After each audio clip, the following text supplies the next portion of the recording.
কি মজা! আসসালামু আলাইকুম এভরিওয়ান। আমি দিদুভাই, আমার চ্যানেল দিদুভাই রান্নাঘর। ওয়েলকাম। আজ আপনাদেরকে আমি খুব সুস্বাদু একটা জাম্বুরা ভর্তা বানিয়ে দেখাবো। জাম্বুরা ভর্তা বানানোর জন্য কি কি উপকরণ লাগে একটু লক্ষ্য করেন। আমি কি নিলাম।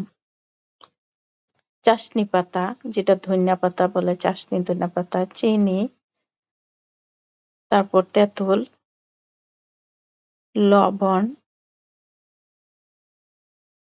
শুকনা মরিচ, লেবু পাতা। এই উপকরণগুলি লক্ষ্য করেন। এখন আমি জাম্বুরাটা কেটে নেব।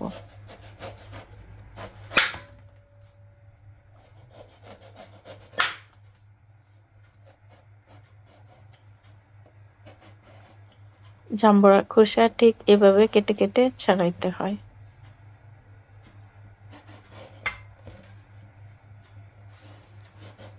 চারপাশে এভাবে ঘুরিয়ে ঘুরিয়ে ফালি করে তারপর খোসাটা ছাড়িয়ে নিতে হবে।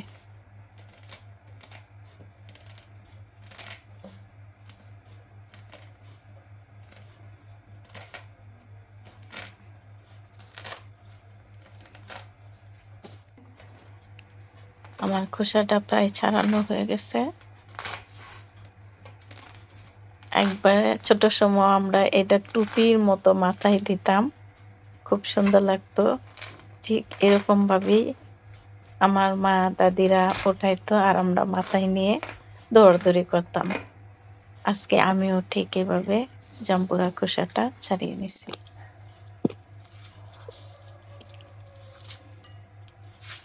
এখন আমি জাম্বুরাটার ভিতর থেকে হাঁসগুলি বা সুই বলে, যেটাই বলে, ওগুলি আমি একটু একটু করে খুলে নেব। জাম্বুরাটা অনেক রসালো, টকও আছে, এই জন্যই আমি এটাতে এত কিছু ব্যবহার করতেছি।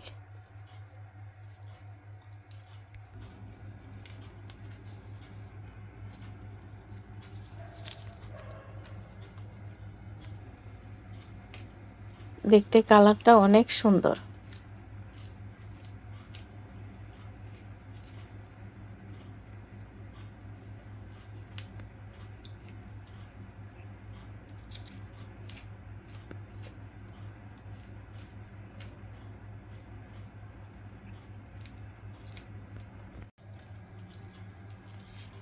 আমার প্রায় ছাড়ানো হয়ে গেছে।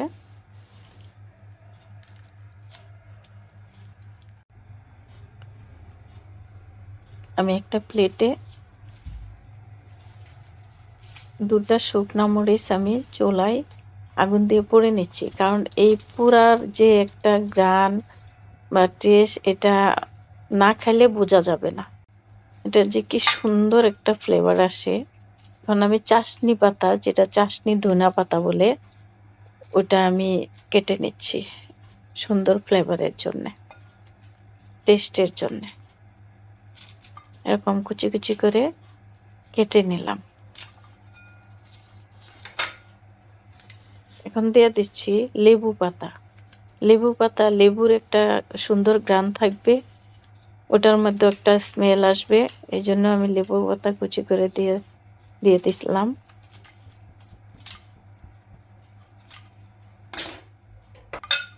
তারপর দুটো আমি আলাদা করলাম, লেবু পাতা, চাশনি ধনে পাতা।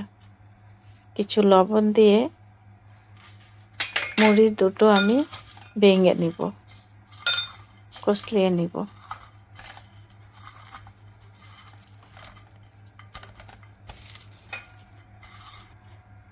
চিনি দিয়ে দিলাম একটু স্বাদের জন্য। তেঁতুল দিয়ে দিচ্ছি। চিনি আর তেঁতুল একটা টক মিষ্টি তৈরি হবে, এটা অনেক টেস্ট লাগবে, এই জন্য দুইটা উপকরণ আমি দিলাম। এখন আমি সুন্দর করে একটু মাখিয়ে নেব। মাখাটা এত টেস্টি। আমরা ছোট সময় অনেক সময় তেঁতুল এইভাবে লেবু পাতা, শুকনা মরিচ দিয়ে মেখে খেতাম, অনেক মজা লাগতো, অনেক ভালো লাগতো। তাই আজকে আমিও ঠিক এভাবে ভর্তাটা আগে করে নিচ্ছি। জাম্বুরার সাথে আমি ম্যাশ করে নিলাম। অনেক লোভনীয়, অনেক সুন্দর।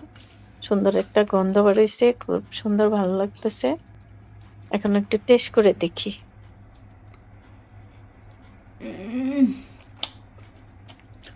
উফ! কি মজা! কি টেস্ট!